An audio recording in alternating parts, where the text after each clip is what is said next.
Hello, চলো তোমাদের সাথে আজকে একটা মেথি পরোটা রেসিপি শেয়ার করব।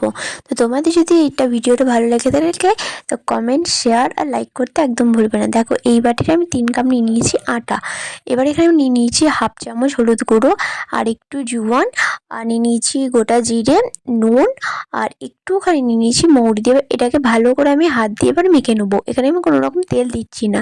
এবার একদম দেখো, মেথি শাকটাকে এরকম কুচি কুচি করে রেখে দিয়েছি ভালো করে ধুয়ে। এবার এটাকে দিয়ে ভালো করে মেখে নেবো, কারণ শাক থেকেও জল ছাড়ে। এটাকে ভালো করে মেখে নেওয়ার পর এবার এখানে পরিমাণ মতো আমি জল দিয়ে দেবো।